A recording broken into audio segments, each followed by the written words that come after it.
Well, currently at the Brownsville Museum of Fine Art, we're having an exhibition of members only, and it will be showing till the end of the month. So being a member, I had the opportunity to bring 3 works. This is the first one. It's an acrylic painting that I did. It's called Easter Morning, and as you can see, it's done in neutral colors. And the reason why I did it in blacks and whites and grays is because I wanted the viewer to really get involved in what's going on in the picture. I felt that putting color might be a distraction. And basically, there's some history in this picture because the house in the background in the picket fence is the old home of the minister at the Mexican Presbyterian Church on the corner of Jefferson and 7th Street. And it's no longer there.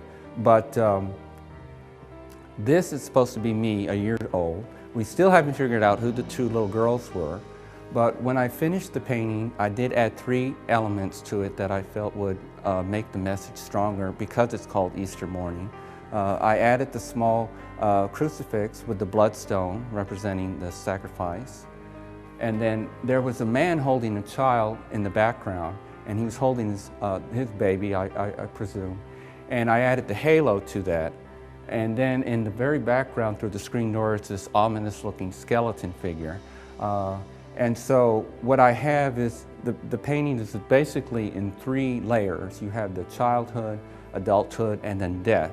So it's kind of a literal viewing into the future. And in my paintings, I use a lot of groups of 3. I don't know why yet. I come from a family of 3 siblings, so that might have some connection with it.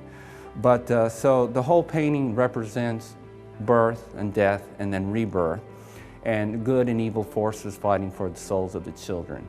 So it's kind of deceptively calm and charming, but as the viewer looks more into it, then there are multiple layers and meaning to the work that I enjoy putting in a lot of my paintings and drawings.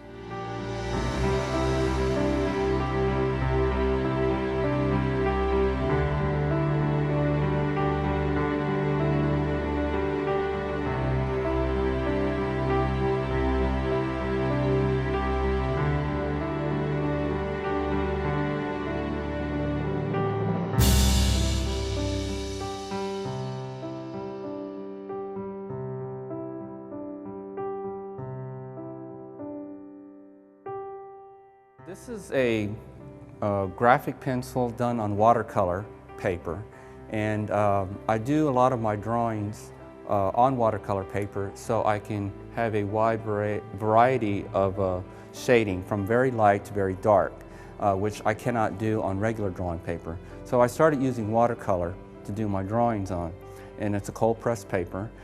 This one's entitled My Last Goodbyes.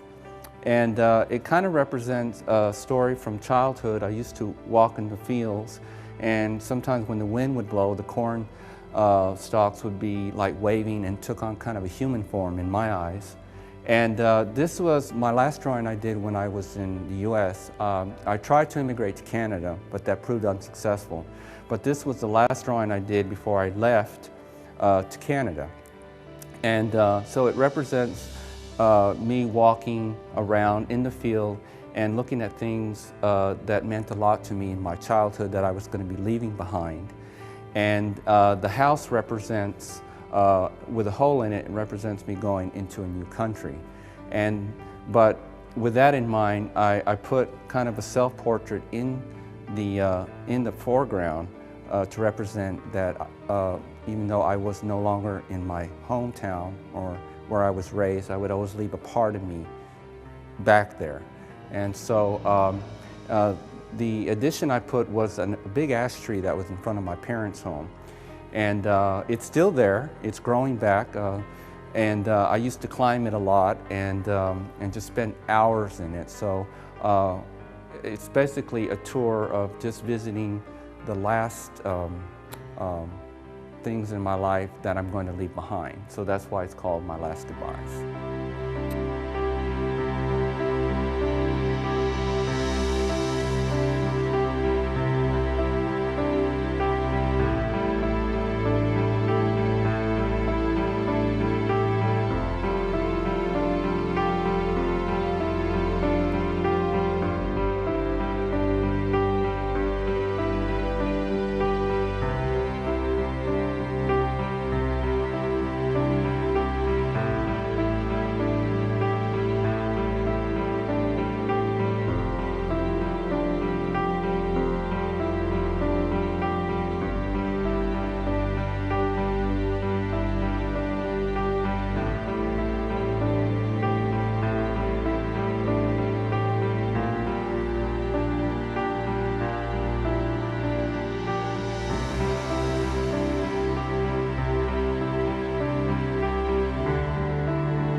This is the last picture in the exhibition that I entered, and this one's called Three Lost Souls, a family portrait, and this was done in 2009. And at the time I was doing this, I was reading Dante's Divine Comedy, particularly the first book called Inferno.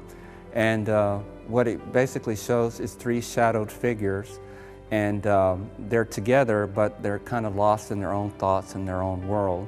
And to emphasize their separateness, I put them on three different planes, and one kind of just walking away into the distance.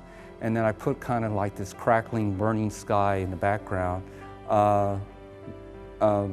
just to give it almost a sense of hopelessness in these three figures not being able to really communicate with one another. So a lot of my work is very autobiographical, so it took me a while to arrive at that and to be really honest with myself as far as forms of self-expression. So a lot of my work now is something that's going on in my life, whether in the past or the present. So this is a very personalized work, and that's why I've entitled it Three Lost Souls. The figures are like shadows. They're very painfully thin to emphasize the fragile nature of human existence. And so it's not a very happy picture, but I think it's very honest. And to me, I think honesty is, in any artwork, is, I think, the most beautiful aspect of self-expression is honesty. And I would prefer that than to just physical beauty. I think truth has more merit to me as an artist.